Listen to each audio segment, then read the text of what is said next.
través de la señal de Radio Nuevo Mundo, presentamos el programa Academia Libre, un espacio que sintoniza con la actualidad educacional, el desarrollo científico y el mundo de las artes.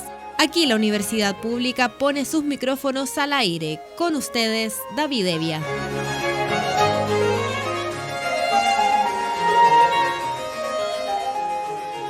Vaya nuestro saludo a todos los auditores de Radio Nuevo Mundo que a esta hora sintonizan la emisión de Academia Libre, donde la educación, las ciencias y las artes confluyen para hacer de la creación de conocimiento un espacio público.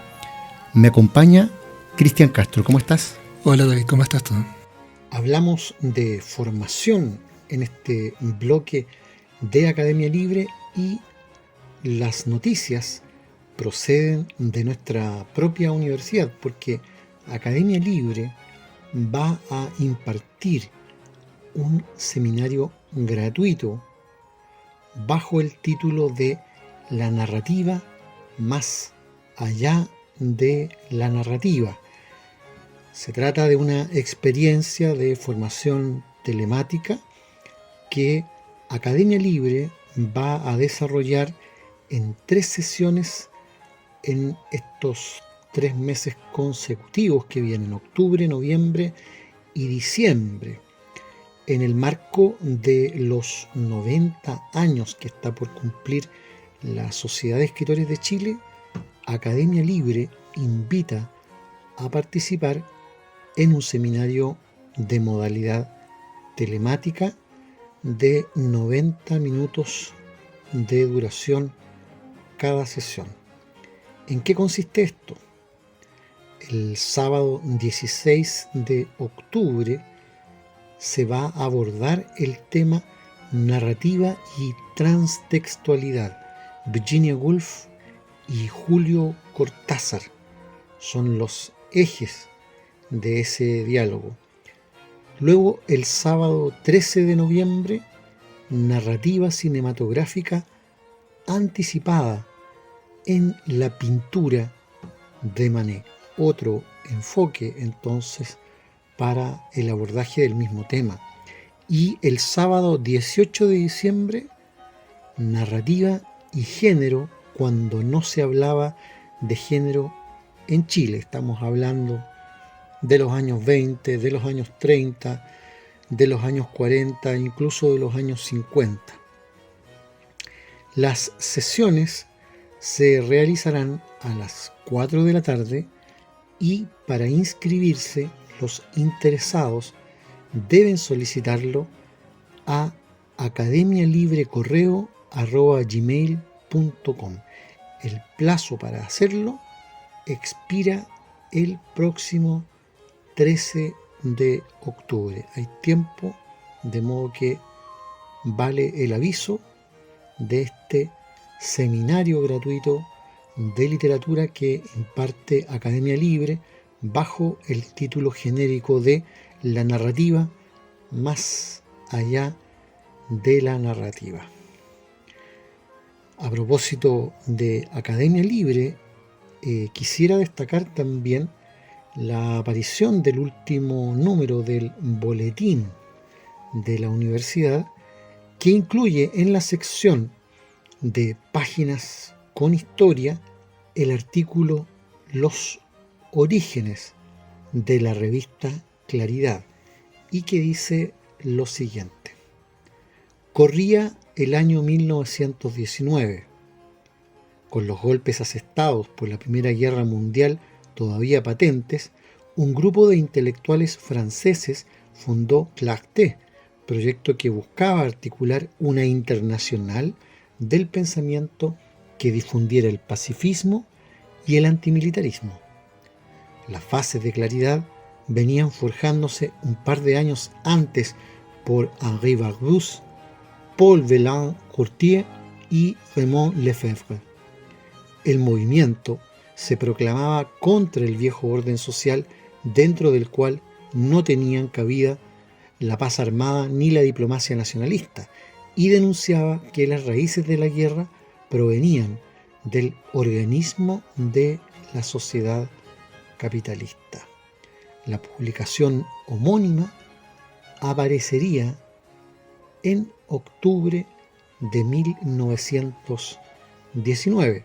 No pasó mucho tiempo para que Claridad se extendiera y tuviera eco en otras latitudes. Chile no fue la excepción. El proyecto se materializó a través de la conformación del Grupo Claridad, encabezado por Alberto Rojas Jiménez, Raúl Silva Castro y Rafael Yepes, quienes se valieron de una revista del mismo nombre para acoger el llamado de los intelectuales franceses. Bajo el eslogan de Periódico de Sociología, Arte y Actualidades, el entonces semanario respondió a una de las inquietudes planteadas por la influencia de las vanguardias europeas en nuestro continente: encontrar en el arte y la creación un sentido social, haciendo eco también de las palabras de Barbis, quien, utilizando como plataforma el número fundacional de Clarté, afirmaba que para alcanzar la revolución de los espíritus había que partir de una constatación: tomar conocimiento de la lección de los hechos, combatir la ignorancia y su explotación comercial. En ese espíritu, la primera entrega de la versión chilena de la revista declaraba que entre el caos y la negra noche que la guerra provocó, comenzaron a alzarse como tenue claridad las voces de redención de los humildes. Un par de líneas más adelante, acusaba que hasta hoy, excepción hecha de los estudiantes, los intelectuales han parecido ignorar el movimiento redentor. Al leer la versión chilena de Claridad, resulta fácil advertir con cuánta atención seguían los derroteros de sus inspiradores en el viejo continente los editores. Así, por ejemplo, encontramos el manifiesto de Barbis, El resplandor en el abismo, publicado en 2 entregas, o textos de autores como Máximo Gorki. También la publicación tuvo secciones memorables. El editorial destacaba bajo el título de El cartel de hoy, en primera plana y con una ilustración a tono. Secciones como Los Nuevos vieron aparecer la pluma de Neftalí Reyes, José Santos González Vera y José Domingo Gómez Rojas, póstumamente. Kodak daba cuenta de un hecho puntual en Chile o en el exterior. Diccionario entregaba una respuesta alternativa a un concepto cualquiera. Vida Obrera informaba sobre la organización de los trabajadores a nivel nacional y global, además de conformar un breve pero contundente catálogo entre los que resalta la primera edición del Crepusculario de Pablo Neruda. Esta búsqueda constante del diálogo entre el arte y el entorno, su espíritu crítico y la capacidad de mantenerse en circulación durante años, situó a esta señera publicación entre las más emblemáticas. Es efectivamente así. La revista Claridad es un bastión a partir del cual la intelectualidad, los escritores y la vida universitaria van cuajando parte importante de la cultura de nuestro país. Por otra parte, y volviendo a la actualidad, el pasado 14 de septiembre, la Organización de Estados Iberoamericanos para la Educación, la Ciencia y la Cultura, OEI, y la Universidad Metropolitana de Ciencias de la Educación suscribieron un convenio marco de colaboración para potenciar acciones conjuntas. El acuerdo, firmado por la rectora de la UMCE, doctora Elisa Araya Cortés, y la directora de OEI Chile, Margarita Aravena Gaete, establece un marco general para complementar esfuerzos para el desarrollo de programas, proyectos de excelencia que promueva el acceso de las comunidades regionales, nacionales e internacionales en el ámbito de las artes, la ciencia y la cultura en sus diversas expresiones. Para la máxima autoridad universitaria, el convenio permite proyectar la labor de la UMCE. Este acuerdo es importante porque nos ayuda a consolidar trabajos que ya se venían realizando en conjunto, pero también nos ofrece una vitrina nacional y en la región para mostrar nuestras innovaciones, por ejemplo, lo que hacemos con la enseñanza de una segunda lengua en la formación inicial docente, que incluye lengua de señas chilena y mapudungún. Además, nos permite avanzar en sistematizar el trabajo que se está haciendo con algunas comunidades educativas para el desarrollo de sus propios planes y programas, haciendo un currículum más contextualizado. Precisamente estas experiencias y el vínculo con dichas comunidades es la gran contribución que podría hacer la universidad, dijo la rectora, quien añadió: el trabajo que hemos realizado con escuelas en terreno, con los pies puestos en el patio, es un aporte a una mirada que solo suele ser muy tecnocrática en el diseño de reformas o políticas educativas. Siendo importante la experticia y la investigación, también lo es lo que dicen las comunidades, sus experiencias, sus vivencias y sus problemas. Aportamos con ser el puente de diálogo, destaca la autoridad universitaria. La OEI tiene contactos con otras comunidades y países, lo que hace que el diálogo se abra y se vuelva polifónico, una polifonía donde se discuten logros y se reflexiona sobre aquello que impide seguir avanzando. Esto permite trazar caminos más variados y más respuestas situadas, detalló. Margarita Aravena Gaete, directora de la Oficina Nacional de la OEI en Chile, se refirió al trabajo que desarrolla la organización internacional en el área de educación, así como a la importancia de este convenio. Para nosotros, como organización internacional, es tremendamente importante estar acá con esta casa de estudios que alberga y prepara a tantos estudiantes en formación inicial docente. Trabajar cooperativamente con la UMCE, una entidad con mucho prestigio nacional, es de gran envergadura, porque para trabajar y fortalecer la formación inicial docente con las necesidades que tiene nuestro país, es necesario partir con estas casas de estudio para llegar a las escuelas con la articulación y desde la OEI dar respuestas que se requiere en la sociedad, explicó, detallando que los objetivos del convenio se enfocarán en educación, desde la primera infancia hasta la educación superior, y tendrá énfasis en el área de cultura. Las materias de colaboración contemplan las áreas del programa de Red Forma, constituida por una red de instituciones y académicos formadores de futuros profesores que desarrollan trabajo colaborativo en el área de la profesión docente, así como actividades vinculadas al área de educación superior y otras materias emergentes de interés común a ambas instituciones.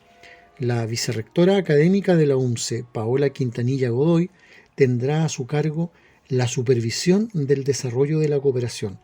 Valoro esta alianza con un organismo de carácter internacional que contribuirá a nuestra misión formadora con esta mirada iberoamericana en materia de política y temas sociales, señaló. Destacó asimismo el aporte a la internacionalización de la UMCE en el mundo educativo y en la política internacional para situarnos desde la pedagogía y desde los problemas sociales y coyunturales, porque la OEI justamente aborda esas problemáticas.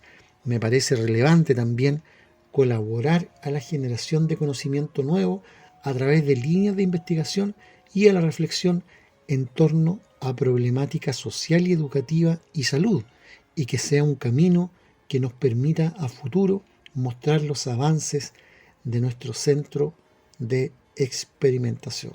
Vamos a ver qué resulta finalmente con los años de este acuerdo entre la UMCE y la OEI. Recordemos, como hemos señalado en la Academia Libre, que uno de los grandes desafíos pedagógicos que enfrenta este país es más bien un problema y consiste en que hay una tremenda y creciente carencia de futuros profesores. La tasa de matrícula para primer año en pedagogía ha experimentado un retroceso sumamente preocupante en los últimos años en nuestro país, y las señales de la autoridad pública no parecen precisamente en línea con contribuir a dar un giro en esa condición.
Hablamos a esta hora en Academia Libre sobre actualidad en ciencia e investigación.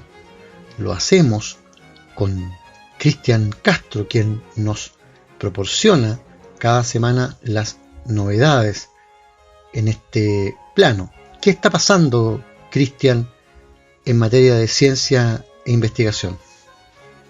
Para esta ocasión, David, tenemos una noticia que nos indica que América se habría poblado miles de años antes de lo que se pensaba. Los seres humanos llegaron a América al menos 7.000 años antes de lo que se pensaba, según los hallazgos de una nueva investigación. El tema de la llegada de los primeros humanos al continente americano ha generado controversia durante décadas. Muchos investigadores se muestran escépticos ante la evidencia de que en América del Norte había seres humanos hace más de 16.000 años. Ahora, un equipo que trabaja en Nuevo México, Estados Unidos, ha encontrado decenas de huellas humanas que datan de entre 23.000 a 21.000 años atrás. Este descubrimiento podría cambiar la forma en que se explica cuándo se colonizó el continente. El hallazgo sugiere que pudo haber grandes migraciones de las que no sabemos nada. Además, plantea la posibilidad de que estas primeras poblaciones se hayan extinguido. Las huellas encontradas se formaron en un lodo blando en las orillas de un lago poco profundo, que ahora forma parte del Parque Nacional White Sands en Nuevo México. En las capas de sedimento encima y debajo de las huellas, un equipo del Servicio Geológico de Estados Unidos encontró semillas a las cuales le hicieron datación por radiocarbono. Esto le dio a los investigadores fechas notablemente precisas para las huellas.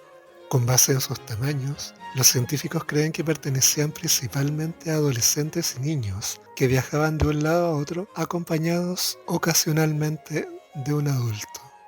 El hallazgo de las huellas ofrece una fascinante ventana a cómo era la vida de estos primeros habitantes de lo que ahora es el suroeste de Estados Unidos. Los científicos no saben con certeza qué estaban haciendo los adolescentes, pero es posible que estuvieran ayudando a los adultos con un tipo de cacería que luego también se observó en algunas culturas indígenas americanas. A esta práctica se la conocía como el salto del búfalo e implicaba conducir animales por el borde de un acantilado poco profundo. Todos los animales tenían que ser procesados en un corto periodo de tiempo, explica la doctora Sally Reynolds, investigadora de la Universidad de Bournemouth y coautora del estudio. Tenías que prender fuego, tenías que empezar a quemar la grasa. Los adolescentes podían haber estado ayudando recolectando leña, agua u otros recursos esenciales. Y en materia de lo que es el debate de este hallazgo, se menciona que la era a la que pertenece el descubrimiento es clave, porque ha habido innumerables afirmaciones de asentamientos humanos tempranos en América, pero prácticamente todos son motivos de polémica. A menudo se reduce a un debate sobre si las herramientas de piedra encontradas en un sitio antiguo son de hecho lo que parecen ser, o simplemente son rocas que se rompen debido a algún proceso natural, como caer de una acantilada, por ejemplo. Los supuestos artefactos hallados en lugares más antiguos a veces tienen cortes menos precisos que las puntas de lanza exquisitamente elaboradas que se encuentran en América del Norte desde hace 13.000 años en adelante. Esto genera dudas sobre si en realidad fueron objetos manipulados por humanos. Una de las razones por las que hay tanto debate es que hay una verdadera falta de datos firmes e inequívocos. Eso es lo que pensamos que probablemente tenemos, dijo a la BBC el profesor Matthew Bennett, autor principal del artículo. Las huellas no son herramientas de piedra. Una huella es una huella y no puede moverse hacia arriba y hacia abajo en las capas del suelo. En todo caso, los investigadores se aseguraron de que su evidencia no tuviera fallos. En su estudio, los científicos tuvieron que descartar un posible efecto reservorio. Esto se refiere a la forma en que el carbono a veces puede reciclarse en entornos acuosos, lo que interfiere con los resultados de datación por radiocarbono, haciendo que un sitio parezca más antiguo de lo que es. Sin embargo, Los miembros del equipo aseguran que han tenido en cuenta este efecto y creen que en este caso no jugó un papel significativo. Han realizado algunas verificaciones de las fechas del material cercano a las huellas y encontraron que las muestras completamente terrestres tenían edades similares a las especies acuáticas más cercanas a las huellas, menciona Tom Haigam, experto en datación por radiocarbono de la Universidad de Viena. También han argumentado que el lago debe haber sido poco profundo en el momento en que la gente caminaba por allí, mitigando el efecto reservorio generado por antiguas fuentes de carbono. La consistencia de los resultados y el apoyo de una técnica de datación distinta aplicada al enclave respaldan la validez de los resultados, agrega el investigador. Creo que en conjunto esta es una secuencia de 21.000 a 23.000 años de antigüedad, menciona el profesor. Las controversias en arqueología estadounidense tienen mucho que ver con el desarrollo histórico de este campo de estudio. Durante la segunda mitad del siglo XX, surgió un consenso entre los arqueólogos norteamericanos de que las personas pertenecientes a la cultura Clovis habían sido las primeras en llegar a América. Se pensaba que estos cazadores habían cruzado un puente terrestre a través del estrecho de Bering, que conectaba Siberia con Alaska durante la última edad de hielo, cuando los niveles del mar eran mucho más bajos. A medida que se afianzaba la idea de que primero fueron los Clovis, los informes de asentamientos más antiguos fueron descartados por no ser fiables, y algunos arqueólogos dejaron de buscar señales de colonos más antiguos, pero en la década de 1970 esta ortodoxia fue desafiada. En la década de 1980 se encontraron pruebas sólidas de una presencia humana de 14.500 años en Monteverde, en Chile. Y desde la década del 2000, otros sitios anteriores a Clovis se han vuelto ampliamente aceptados, como el complejo Buttermilk Creek de 15.500 años en el centro de Texas y el sitio Cooper's Ferry de 16.000 años en Idaho. Ahora, las huellas en Nuevo México sugieren que los humanos habrían llegado al interior de América del Norte en el apogeo de la última edad de hielo. No puedo encontrar fallas en el trabajo que se hizo o en las interpretaciones, manifestó Gary Haynes, profesor emérito de la Universidad de Nevada, Reno. Las vías están tan al sur de la conexión terrestre de Bering que ahora tenemos que preguntarnos si la gente o sus antepasados u otras personas habían hecho el cruce de Asia a las Américas mucho antes. Si la gente se movió rápidamente a través de los continentes después de cada cruce y si dejaron descendientes. Finalmente, la doctora Andrea Manica, genetista de la Universidad de Cambridge, dijo que el hallazgo tiene importantes implicaciones para la historia de la población de las Américas. No puedo comentar cuán confiable es la datación.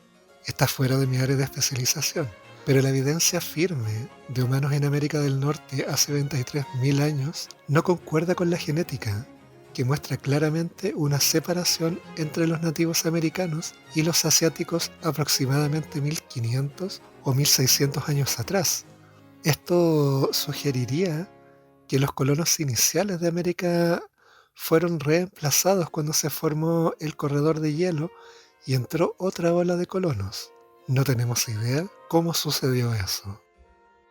Nuevamente, David, una noticia que nos hace reescribir la historia del ser humano y replantearnos cómo ha sido el devenir de nuestra especie.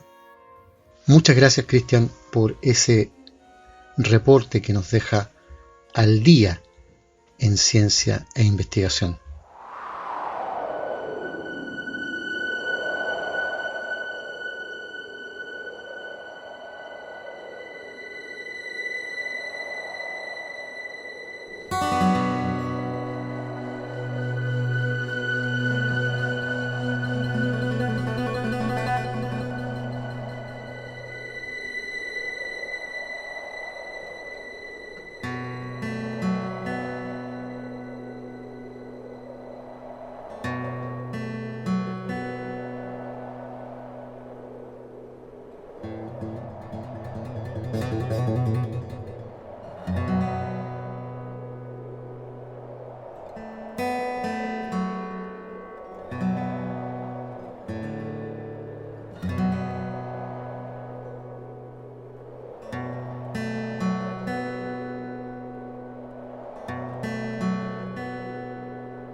Conversamos sobre arte y cultura a esta hora en Academia Libre por Radio Nuevo Mundo y nos acompaña un gran gestor cultural chileno, responsable también del área de extensión de Casa Autónoma, Jorge Berríos. ¿Cómo estás? Muy bien, muchas gracias David por invitarme a tu programa.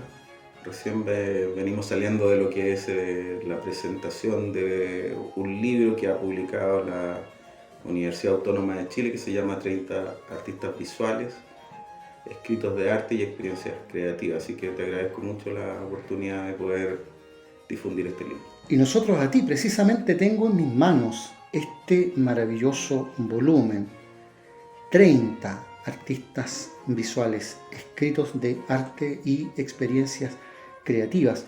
Un material de lujo, Jorge, y te queremos preguntar en primer lugar, ¿cómo surgió de ti la inquietud de crear esta obra y de reunir este material? Porque yo me imagino que como tú te has dedicado durante años al área de la plástica, era un fantasma que te venía siguiendo.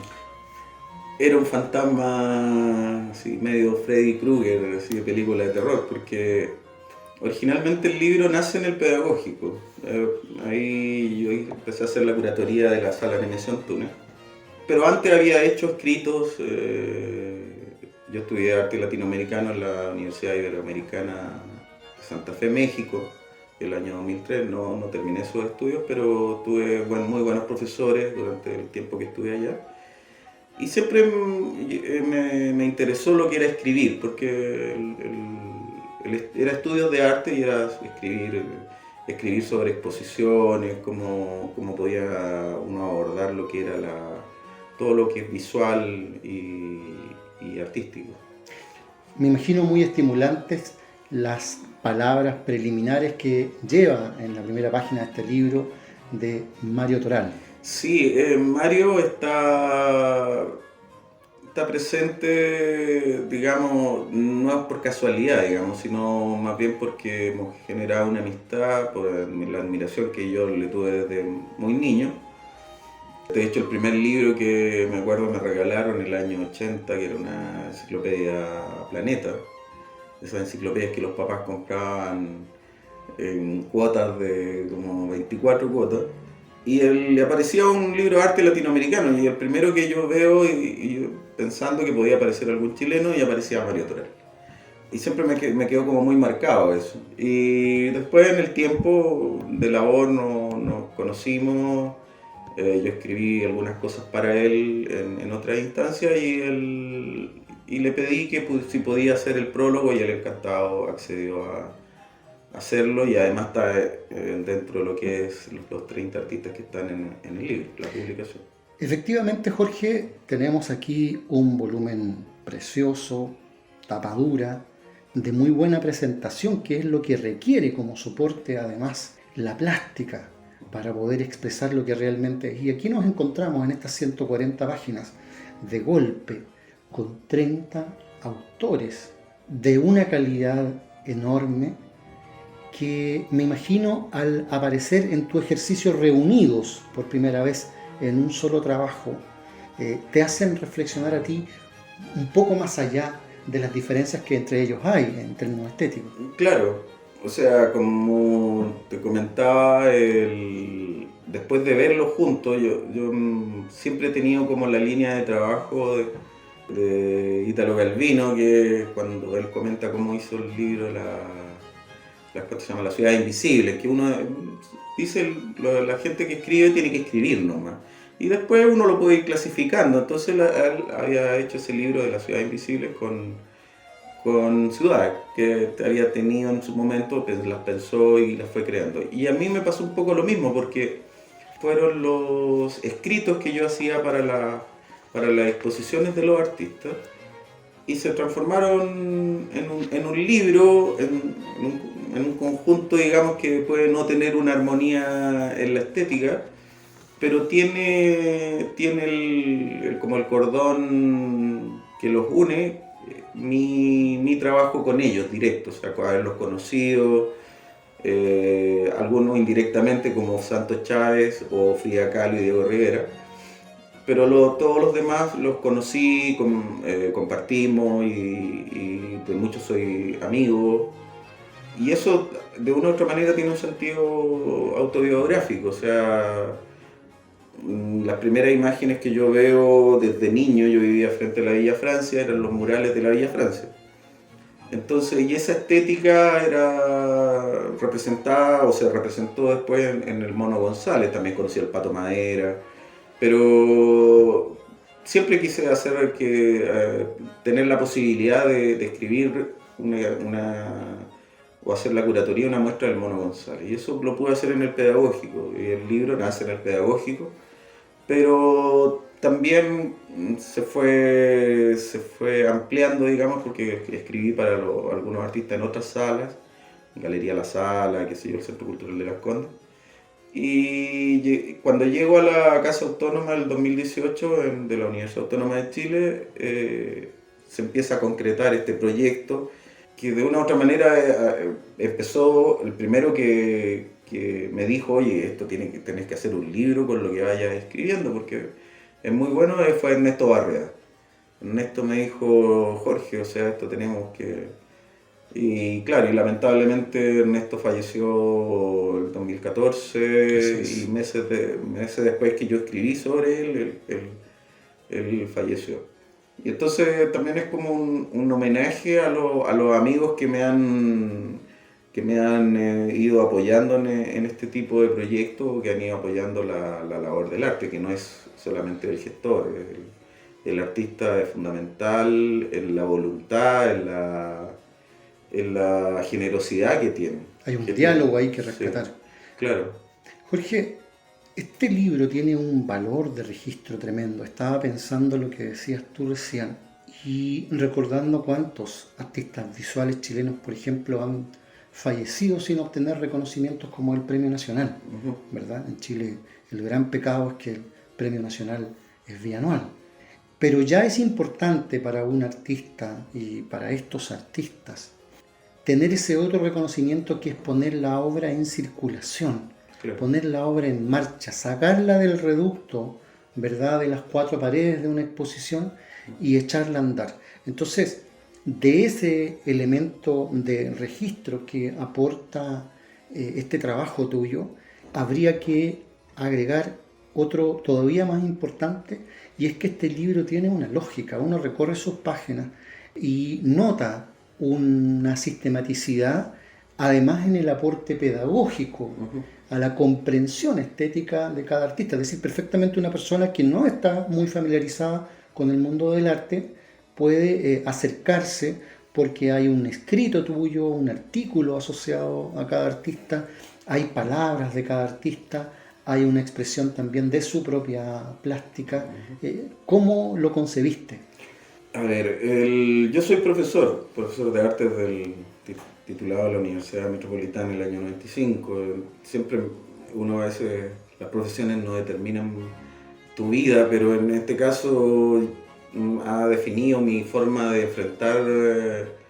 enfrentarme profesionalmente desde lo espiritual. O sea, siento que la pedagogía es fundamental, digamos, en la comprensión de ciertas cosas. Entonces, basándome o entendiendo que mi espíritu siempre fue el de enseñar, el de que no dar por hecho las cosas, pensaba siempre hacer como un libro que tuviese la posibilidad de acercar de manera más afectiva a las personas, pero también que los artistas hablaran de su obra. Entonces el libro, claro, los artistas dan una pequeña reseña de lo que es su obra, y yo hago un escrito que tiene que ver con desarrollar el imaginario principalmente de una obra o de su obra en su totalidad. Entonces, él tiene un ejercicio pedagógico, una didáctica, digamos, que es lo que tú señalas, o sea, que el artista explica su obra, cómo la hizo, yo doy mi imaginario narrativo, digamos, para acompañar en un diálogo la obra, acompañarlo también como los conozco, he tenido la oportunidad de estar con ellos. Y finalmente hay un glosario técnico que apoya, digamos, todo lo que es el lenguaje que puede, entre comillas, uno siempre dice, yo me recuerdo siempre los libros que tenían un glosario técnico que era así, ya las palabras más complejas. Y aquí no es la idea esa, digamos, no eran las palabras más complejas, sino que muchas veces son las técnicas, que aparece que es una veladura, que es un empaste, son cosas muy sencillas para alguien que se maneja o es profesor o es artista, pero no para el público en general. Entonces, la idea fue no caer en tecnicismo, no en un lenguaje críptico ni filosófico, sino que la idea es que sea en ese sentido ligero, no para que sea también, que alguna vez por ahí Jaime Lube me decía el chiste para la galería, tampoco, o sea, la idea es que sea un libro, la idea era que fuera un libro relajado en ese sentido, de fácil lectura, como temática principal la obra del artista, y tener conceptos para poder manejar mejor la comprensión lectora. Y esa aspiración pedagógica se cumple y además se agradece, Jorge. En este volumen decíamos hace un momento que coexisten distintas estéticas en cada artista. También habría que agregar distintas generaciones, pero lo que uno ve en común transversalmente en los que tú recoges en este volumen es una inquietud que va en el ámbito creativo incluso más allá de lo estrictamente plástico. Estaba pensando que aparece aquí Russell Bru, fallecida este año, que ilustró decenas y decenas de libros, coescribió con Pablo Neruda una obra maravillosa, también contribuyó a divulgar la cultura en general más allá de la plástica, y de pronto abro al azar una página y me encuentro también con Germán Aristizábal, de quien podríamos decir algo bastante parecido en términos de extender la plástica incluso hacia la música. Claro, no sé cuál puede ser en esas coincidencias, ¿no? Que uno se va encontrando que lo racionaliza después de haber ya terminado algo, ¿no? Porque el arte es así, yo no soy escritor, a mí me gusta escribir, pero yo no soy escritor, desde el punto de vista de lo narrativo, de cualquier género literario. Por eso se llama escritos de arte. Pero creo que las personas, los artistas que están en el libro son personas que han ido un poco más allá del común denominador de un artista. O sea, son personas destacadas, son personas que han influenciado a otros, han hecho otros tipos de trabajo, por ejemplo como Mario Toral, que ha hecho murales, pero también ha hecho fotografía, también ha escrito poesía. Luis Poirot, por ejemplo, que me facilitó los derechos de una foto de Víctor Jara. Claro. Y Luis fue uno de los fundadores del teatro experimental del pedagógico del Estile. Entonces son gente que creo yo ha sembrado y ha iluminado cosas. O sea, hasta la Carmen Aldunate, que la Carmen es un ícono, o sea, su trabajo plástico es absolutamente reconocible y ella ha hecho mucho por el arte en Chile. Entonces son como pequeñas luces que están aquí en este libro, concentrados, amarrados obligatoriamente. A lo mejor en otras instancias no estarían juntos, lo más probable. Pero yo creo que tienen ese hilo conductor que los hace y que uno dice, estos artistas algo más entregan que aparte de hacer de su trabajo plástico, sino que hay discurso, hay imaginario que te permite decir cosas. Porque hay artistas que de pronto, que uno dice, desarrolla su trabajo, pero no te pasa nada, no te encanta o te cuesta mucho decir, y uno puede caer muchas veces en lugares comunes. En cambio, los artistas que están acá, lo que yo sentía era que me podían decir cosas, porque esto no son 30 artistas que solamente yo escribí estos 30, sino que hay muchos más que no están en el libro y necesariamente sentía que no estaban en consonancia con lo que pasaban con estos otros. Entonces, un artista, no sé, como Mario Gómez, por ejemplo, que es un surrealista y hiperrealista, yo digo que es un realista mágico. Es una obra que a mí me fascina, o sea, me puedo adentrar en esa obra. Y otros que son instaladores, como por ejemplo la María Victoria Polanco, hace un trabajo que tiene magia, que es chamánico, que ella empieza a experimentar con lo que está pasando con la materia, interviene. No es una idea la que solamente fluye en ella, sino que hay más narración, hay más literatura. De repente a los artistas no les gusta que uno le diga que su trabajo es literario, pero en mi caso a mí me aporta, me siento que puedo dialogar con lo que está pasando en esa obra. Puedo decir cosas, puedo imaginarme cosas.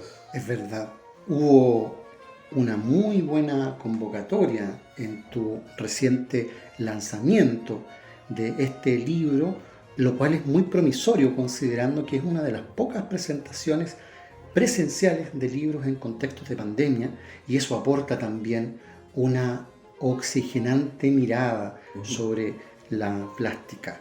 Este libro, 30 artistas visuales, escritos de arte y experiencias creativas. Me gustaría leer una parte, digamos, de uno de los escritos, como para que la gente que está escuchando pueda ver un poco cómo es la línea narrativa. Me gustaría leer el de Jorge Brandmeier, que es un reconocido fotógrafo chileno, él está siempre haciendo un trabajo público y te lo quiero leer porque me interesa cómo es, como para que la gente pueda generar una faceta creativa dentro de lo que puede ser el escrito de arte, que no sea que lo traslademos a una reflexión alejada de la obra. Que el relato que uno pueda decir, no, aquí, según lo que dijo Jacques Derrida, de la deconstrucción, o lo que dijo Herbert Reed. No, a mí me interesa que la gente, con lo que yo estoy diciendo, pueda sentir que también le puede pasar algo cuando vea esa obra. Entonces te quiero leer un poquito nada más. Adelante. De Jorge Brandmeier, porque él es destacado en su último tiempo, siendo que es un fotógrafo muy amplio por el tema de los retratos. Entonces dice así, mira: su capacidad para buscar rostros que nos hablan de la vida de una forma tan contundentemente verista como él lo hace, es difícil de encontrar. A partir de esa captura facial de luz que realiza en el papel y que lleva a grandes dimensiones dispuestos como una alameda de obras fotográficas, nos adentra en una propuesta profundamente humana, descarnada a veces, la realidad sin tapujos de rostros que vemos a diario y que a su vez diariamente descontamos de nuestro relato vivencial, desconociendo aquello que nos inunda todos los años como un temporal que rápidamente echamos al olvido. Ese golpe al mentón que nos da este boxeador profesional a nosotros, simples aspirantes al cuadrilátero, es certero, rápidamente da cuenta del amateurismo visual que poseemos, que la fuente nutriente de su creatividad está ahí fuera, en lo valledor, en la vega, en una construcción, en un recinto cerrado o en la calle misma. Este acento que hace distinta la obra de Jorge Brandmeier es capital y tiene bemoles que hacen sinfonía sus exposiciones de retrato, las que deben estar en la cuenta de ahorro artística de cada persona como un espejo en el que nos miramos cada mañana. Bellas palabras, todo un retrato sobre el retrato. Jorge Berríos, te queremos dar las gracias por esta conversación en Academia Libre por Radio Nuevo Mundo. Muchas gracias, David, nuevamente. Agradezco a la Radio Nuevo Mundo, a todas las personas que trabajan en él y esperamos que se pueda difundir lo más posible el libro de 30 artistas visuales y agradecer también a todos los artistas que han participado. Muchas gracias. Concluye aquí en Radio Nuevo Mundo esta emisión de Academia Libre, un programa producido por la Comisión Ejecutiva de la Universidad. En los mandos técnicos, Juan Rivera. Y en los micrófonos, Cristian Castro y David Evia. Agradecidos de su sintonía, nos reencontraremos con ustedes la próxima semana. Hasta entonces. Hasta pronto.